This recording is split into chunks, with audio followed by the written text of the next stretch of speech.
Last में कराऊंगा, सब कुछ पढ़ाऊंगा, टेंशन। चलिए स्टार्ट कर रहे हैं। Strategic management chapter number 4 continue कर रहे हैं। पेज 105 से है।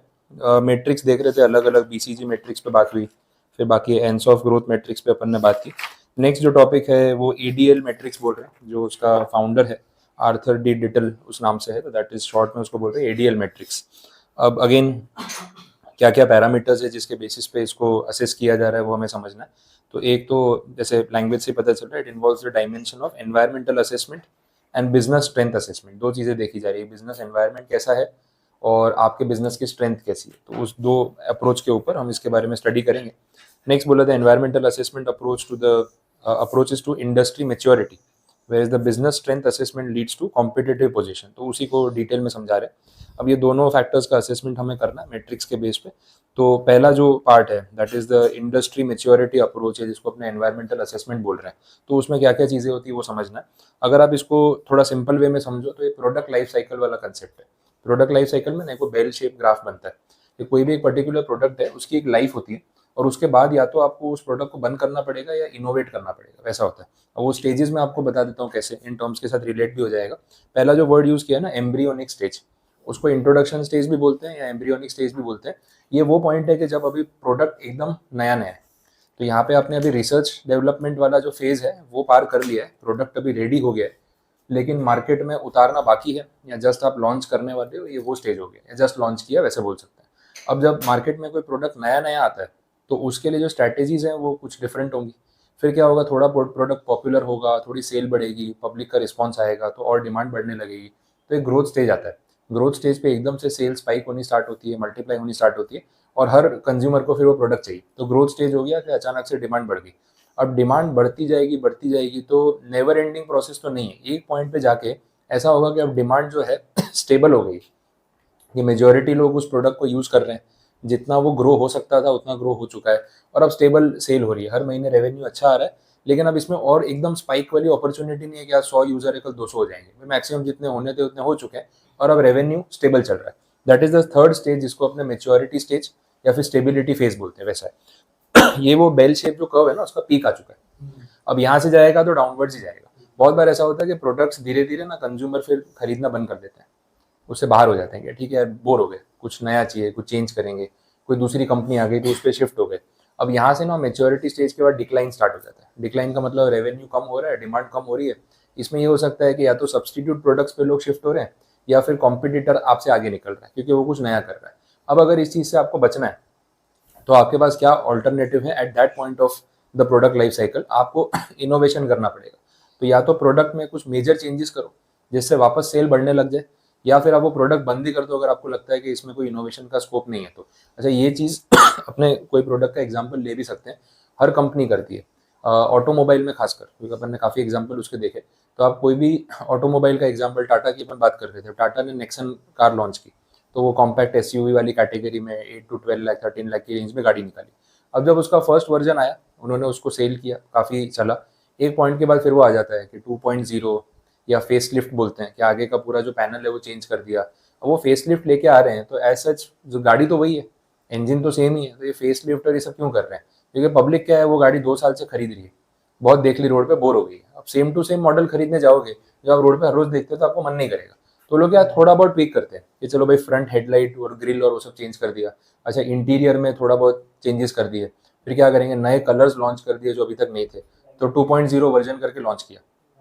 अब जब ये हो रहा है तो फिर क्या पब्लिक को कुछ नया फील होता है, क्या गाड़ी वही है लेकिन चेंजेस कर दिए ना, वो एस्थेटिक्स चेंज हो गए गाड़ी के, तो अब लग रहा है कुछ नया परचेज कर रहे हैं।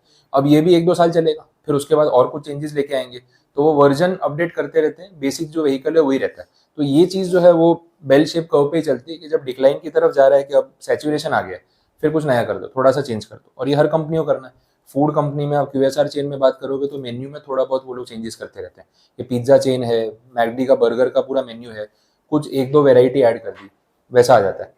तो नई रेंज लेके आ जाते हैं तो पब्लिक फिर वापस आती है। मैकडोनल्ड्स का बर्गर आप बरसों से खा रहे हो, और वही मैकालू टिक्की और मैक वेजी बेचेगा तो कब तक चलेगा? तो फिर उसके अंदर वेराइटीज लेके आ गए, वो पनीर वाला लॉन्च कर दिया, या एग वाला लॉन्च कर दिया, या मैक्सिकन लॉन्च कर दिया, फिर अभी गौरमे सीरीज आती है उसकी, तो गौरमे वाला पूरा कुछ अलग बर्गर लॉन्च कर दिए। अब उसमें क्या है, वो प्रीमियम चार्ज भी कर रहे हैं, और इंग्रेडिएंट्स भी चेंज कर दिए, कुछ वैरायटी भी नहीं लेके आ रहे हैं, तो उससे क्या लोगों को लगता है चल कुछ नया ट्राई करेंगे। मैकडी तो जाते ही है, लेकिन कुछ नया खाएंगे तो कुछ वैरायटी हो जाएगी वैसे, तो वो चीज़ें कंपनियों को करनी पड़ती है। तो उस सेंस में बोला है कि इंडस्ट्री मैच्योरिटी और लाइफ साइकिल के जो स्टेजेस हैं, उस बेसिस पे हमें अपनी स्ट्रैटेजीज में चेंजेस करते रहना है। अब लैंग्वेज के साथ पढ़ लेते हैं, एक बार रीड करना स्टार्ट करो। Industry maturity, na? हाँ। In ideal portfolio management, industry maturity is very close to the product life cycle, or it could be renamed as industry life cycle, though with the industry segments are also considered.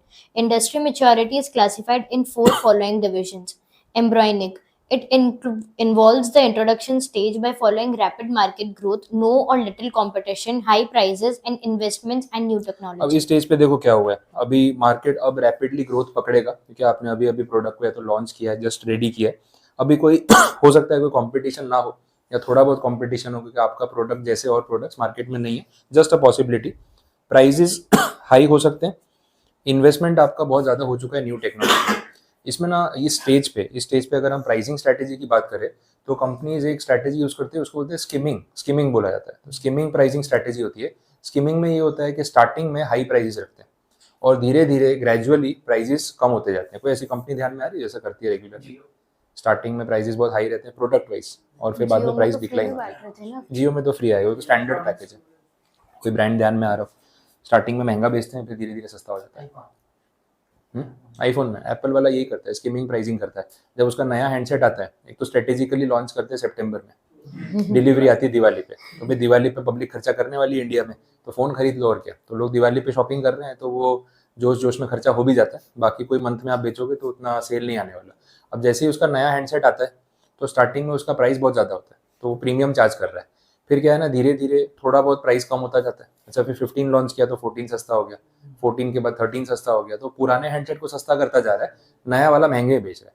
तो initially क्या कर रहा है, क्योंकि उसने नई technology, वैसे नई टेक्नोलॉजी वो ला नहीं रहा है, खाली वो वास्तु चेंज करता है कैमरा का। हाँ, बाकी तो फोन, हाँ, वो कभी कैमरा इस तरफ कभी उस तरफ, क्या नया क्या है। तो 15 में अभी कुछ खास नया आया नहीं। 15 लेके लोग बोल रहे हैं 14 और 15 में ज़्यादा फर्क ही नहीं है, तो बजट में लेना है तो 14 ले लो, कोई फायदा नहीं नया लेके। बट वो लोग क्या कर रहे हैं, वो बोल रहे हैं कि हमने नई टेक्नोलॉजी इवॉल्व की है, ये किया वो किया, और जो वो पॉइंट्स यूज कर रहा है उसमें बोलता है हमने अंदर का चिप जो है वो फास्ट कर दिया। उन्हें तो पता थोड़ी चल रहा है किसी को यूज करते हुए एक्चुअली में फास्ट हुआ है कि नहीं हुआ है, वो बोलने वाली बात होगी। तो वैसे पॉइंट्स पे लोग मार्केटिंग कर रहे हैं। तो इनिशियली वो हमने बोला कि हमने रिसर्च डेवलपमेंट पे खर्चा किया है, हमारा इतना पैसा लगा है, तो प्राइसेस ज़्यादा रहेंगे। ग्रेजुअली धीरे धीरे फिर प्राइसेस को हम कम करेंगे, क्योंकि हमारी रिकवरी होनी स्टार्ट होगी।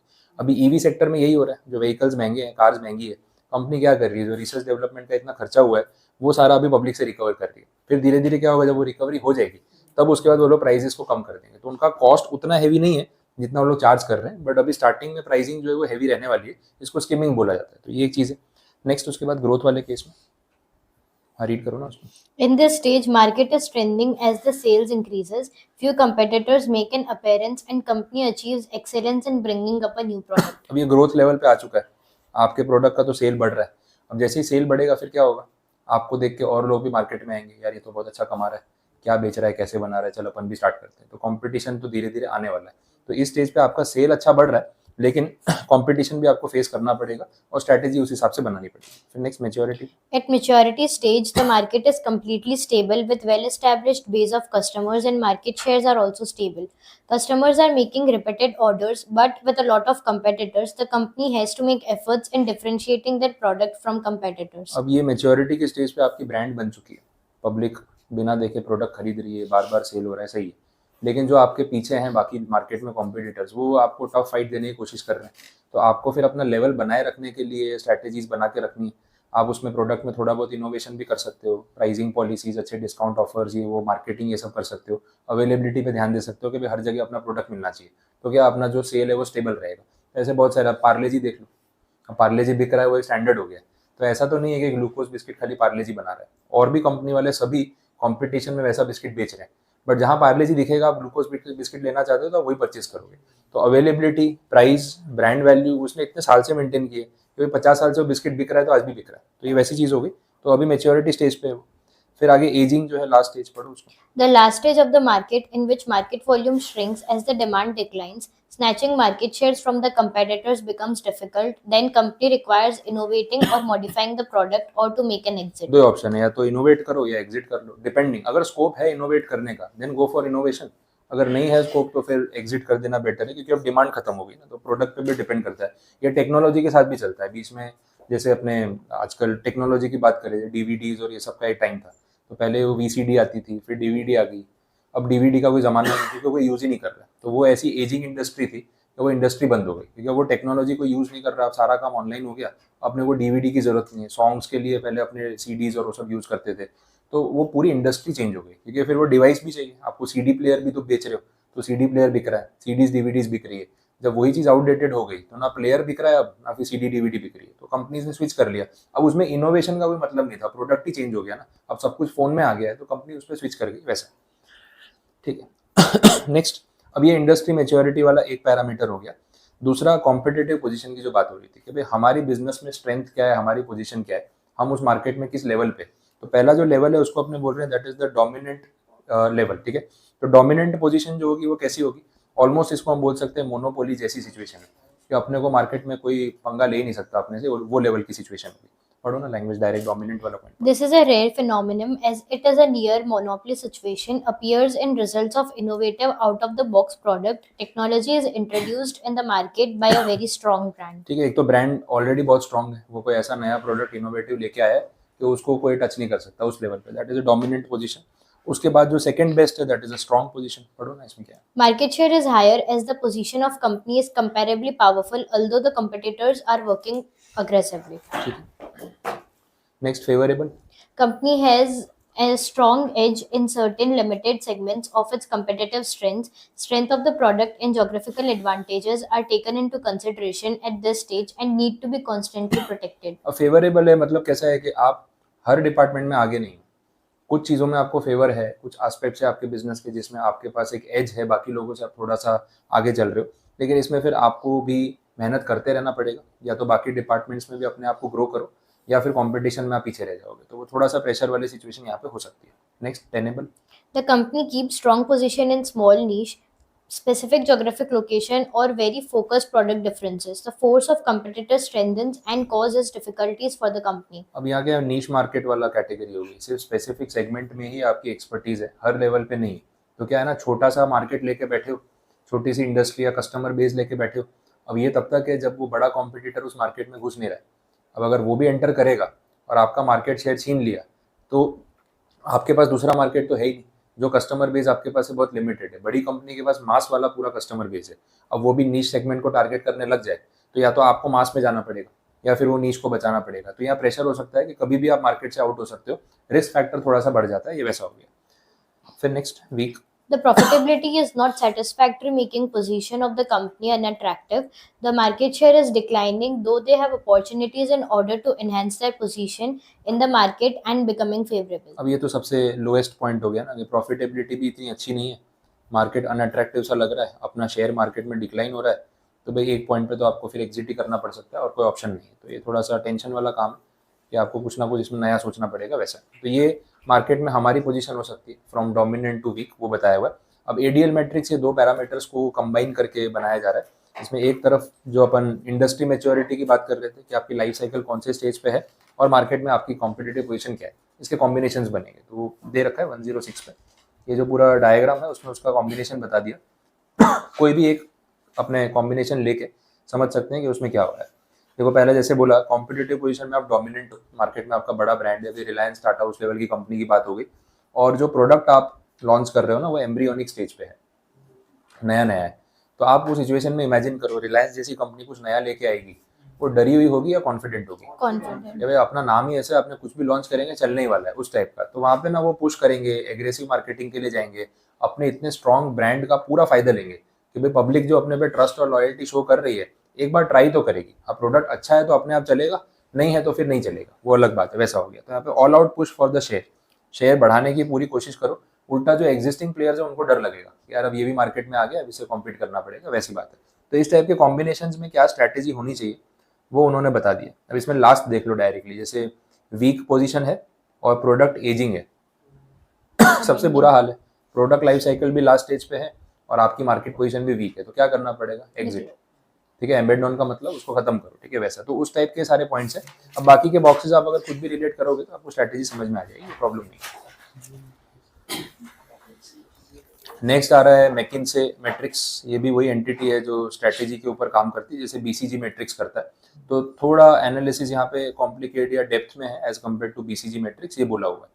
अब इसमें भी वही 2 पैरामीटर्स इन्होंने बोला, 9 बॉक्स का मैट्रिक्स है, 9 सेल्स है, और आप नेक्स्ट पेज पे देख सकते हो उसका एक वो इमेज दिया हुआ है, उससे भी आइडिया लग जाएगा। एक तो बोला है बिजनेस यूनिट की स्ट्रेंथ और एक industry attractiveness. Industry attractiveness same जो पीछे बात हो रही थी कि भाई कितनी अपॉर्चुनिटीज है, और बिजनेस यूनिट की स्ट्रेंथ मतलब अपने कितना ज़्यादा स्ट्रॉन्ग है, तो सिमिलर हो गया, एडीएल मैट्रिक्स जैसा ही है। अभी जो 9 बॉक्सेज है इसमें बोला है हाई मीडियम लो कैपेसिटी के हिसाब से बताया हुआ है, तो उसमें आपकी स्ट्रैटेजी कैसी होनी चाहिए। तो कोई भी एक कॉम्बिनेशन लेते हैं, जैसे इंडस्ट्री अट्रैक्टिवनेस बहुत हाई है और हमारे बिजनेस का स्ट्रेंथ भी बहुत अच्छा है, तो ये तो सारा बेनिफिट हो गया कि आप स्ट्रेंथ भी है और अपॉर्चुनिटी भी है। तो इसमें आप क्या करोगे, और पैसा इन्वेस्ट करोगे और बिजनेस को ग्रो करोगे, वो स्ट्रैटेजी है। और वैसी स्ट्रैटेजी बाकी बॉक्सेस में भी है। अगर इंडस्ट्री मीडियम लेवल पे अट्रैक्टिव है और आपका मार्केट में काफ़ी अच्छा शेयर है, तो भी आप इन्वेस्टमेंट और ग्रोथ की तरफ जाके अपना मार्केट शेयर बढ़ा सकते हो। सेम जब इंडस्ट्री अट्रैक्टिवनेस बहुत ज़्यादा है और आपका मार्केट शेयर मीडियम है, तो भी आप ग्रोथ की तरफ जाओ, मीडियम से हाई की तरफ जा सकते हो। तो 3 बॉक्सेस में तो सेम स्ट्रैटेजी, इन्वेस्टमेंट या ग्रोथ। बाकी आप सेंटर में देखोगे जहाँ पे इंडस्ट्री अट्रैक्टिवनेस उतनी नहीं है लेकिन आपका मार्केट शेयर काफ़ी अच्छा है, तो होल्ड करो, जो चल रहा है वो चलने दो, फिर तो कोई टेंशन वाली बात नहीं है। दोनों मीडियम है तो भी सेम, और एक लो और एक हाई हो गया जहाँ पे बिजनेस में आपकी स्ट्रेंथ कम है लेकिन मार्केट बहुत अट्रैक्टिव है, तो आप थोड़ा एफर्ट करके या तो ग्रोथ की तरफ जाओ, या अभी एक बार होल्ड कर लो, जैसे जैसे पैसे इकट्ठे होंगे फिर आप ग्रोथ की तरफ जा सकते हो। ऐसा आपने कल भी देख रहे थे। तो जो लास्ट 3 बॉक्सेज है उसमें क्या बोला, डाइवेस्ट या हार्वेस्ट, जो कमाया है वो निकाल लो उससे पहले कि वो भी डूब जाए, और डिसइन्वेस्टमेंट करके बाहर निकल जाओ। तो ये वीक पोजीशन वाले में फिर ये 3 ऑप्शंस हो सकते हैं। तो 9 सेल्स में इन्होंने क्या बोला वो आपको यहाँ से क्लियर हो गया। अब लैंग्वेज में इशू नहीं आएगा क्योंकि इंडस्ट्री अट्रैक्टिवनेस और ये बिजनेस यूनिट की स्ट्रेंथ अपन ने एडीएल मैट्रिक्स में देखा, तो इंटरनल पॉइंट सेम मिलेंगे, वो अपने लिए एक एडवांटेज हो गया वैसा। अब इसमें ना ये यूजिंग द टूल वाला टॉपिक है पेज 109 पे, वो आज का पार्ट नहीं है, उसको पेंडिंग रखेंगे, मैं देख लूंगा उसको किस तरीके से रिलेट कराना है, तो वो आज का पार्ट नहीं है। उसके बाद बाकी एडवांटेज डिसएडवांटेज दे रखा है, वो पॉइंट्स एक बार रीड आउट करके खत्म कर लेते हैं। तो देख लो, एडवांटेज रीड कर लो। Helps to prioritize the limited resources in order to achieve the best ये returns. मैट्रिक्स का पहला बेनिफिट हो गया कि रिसोर्सेज हमेशा लिमिटेड होते हैं, तो हम उसको वहां पे यूज करेंगे जहाँ पे बेस्ट रिटर्न मिल सके, उसको वेस्ट नहीं करना है। दूसरा, Managers become more aware of how their products or business units perform. Okay, It's more sophisticated business portfolio framework than the BCG matrix. थोड़ा डिटेल्ड है उस हिसाब से, और ज्यादा सोफिस्टिकेटेड या बेटर हो गया ऐसा बोल सकते हैं। फिर Identifies the strategic steps the company needs to make to improve the performance of its business portfolio. आप इतना इन डेप्थ एनालिसिस करोगे तो आपको क्लैरिटी आ जाएगी कौन से बिजनेस में कितना ध्यान देना है कितना नहीं देना है, तो वो क्लियर हो जाएगा। तो सेग्रीगेशन बिजनेस वाइज एक कंपनी के लिए अच्छा रहता है। फिर डिसएडवांटेज में Requires a consultant or a highly experienced person to determine industry's attractiveness and business unit strength as accurately as possible. हाँ, यहाँ पे फिर आपको प्रोफेशनल हेल्प की जरूरत पड़ेगी मैट्रिक्स के लिए, वैसा है। फिर इसके बाद It is costly to conduct. ठीक है। दूसरा, It does not take into account the synergies that could exist between two or more business units. हाँ कुछ यहाँ पे रहेगा, फिर बिजनेस इसको इंडिविजुअली देखा जा रहा है, तो 2 बिजनेस अगर चल रहे हैं तो एक दूसरे का बेनिफिट भी तो मिलता है। टाटा में अपने इकोसिस्टम की बात कर रहे थे, वो चीज़ें यहाँ पे मैट्रिक्स रिलेट नहीं कर पाता, उसका एक डिसएडवांटेज है वैसा। ठीक है, तो ये पार्ट कंप्लीट हुआ, that is related to a matrix. इसके बाद एक टॉपिक है, उसमें भी रिपीटेशन है तो मैं डिस्कस करवा देता हूँ। स्ट्रेटेजिक ऑल्टरनेटिव्स करके बोला है। अब यहाँ पे 2 लोग हैं, ग्लूक एंड जॉश, इन दोनों ने कुछ स्ट्रेटेजीज के बारे में बात की है। जैसे पोर्टर की जेनेरिक स्ट्रेटेजीज थी, वैसे इनकी भी स्ट्रेटेजिक ऑल्टरनेटिव्स हैं। 4 पॉइंट्स पे इन्होंने बात की। एक तो बोला स्टेबिलिटी, दूसरा बोल रहे इंटरनल ग्रोथ, तीसरा है एक्सटर्नल ग्रोथ, और 4th पॉइंट है रिट्रेंचमेंट। और हमने स्टेबिलिटी पे पहले बात की है, रिट्रेंचमेंट पे हम पहले बात कर चुके हैं, ठीक है। तो ये सारी चीज़ें आपको रिपीट मिलेंगी, तो लैंग्वेज के साथ अपने कवर कर लेते हैं। छोटा सा टॉपिक है, स्टेबिलिटी वाली स्ट्रैटेजी से एक बार रीड करना स्टार्ट करें। The stability strategy involves the maintenance of the current business definition, any safeguarding the existing interest and strength. It continues to pursue its well-established and tested objectives and goals and optimizes the resources committed to attain such goals.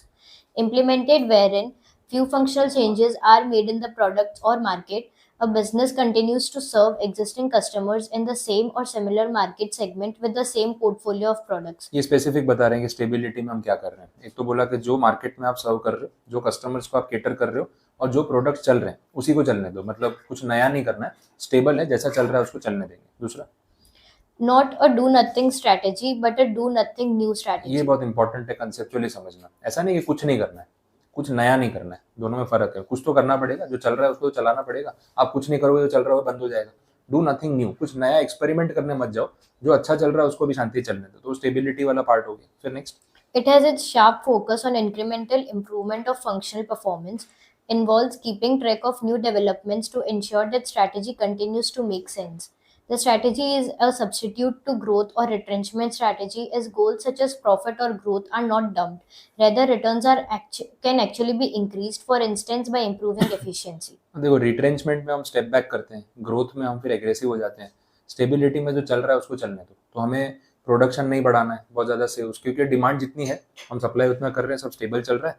Production capacity भी हमारे पास है। मैंने आपको एक वो example दिया था steel authority of India limited वाला बीच में, उसमें हम देख रहे थे कि हमारे पास प्रोडक्शन कैपेसिटी हम चाहे तो और बढ़ा सकते हैं, बट क्योंकि मार्केट में डिमांड नहीं है तो हम प्रोडक्शन उतना ही करेंगे। बट अगर इसमें हमें कुछ इंप्रूवमेंट करना है तो हम ऑपरेशनल एफिशिएंसी पे ध्यान दे सकते हैं कि जो प्रोसेस जैसा चल रहा है उसको और अगर थोड़ा थोड़ा इंप्रूव करते जाए तो without increasing the revenue we can still increase profit. Expenses को अगर कट डाउन कर सके तो वो स्ट्रैटेजी यहाँ पे काम आ सकती है। ठीक है, तो ये पॉइंट कवर हुआ। फिर इसके बाद इंटरनल ग्रोथ में या एक्सपांशन स्ट्रैटेजी बोल सकते हैं इसको, उसमें बात हो रही है। पढ़ो ना क्या बोला। An internal growth strategy involves redefining of business definition by substantially scaling the level of operations through internal development and not taking help of other corporations or businesses.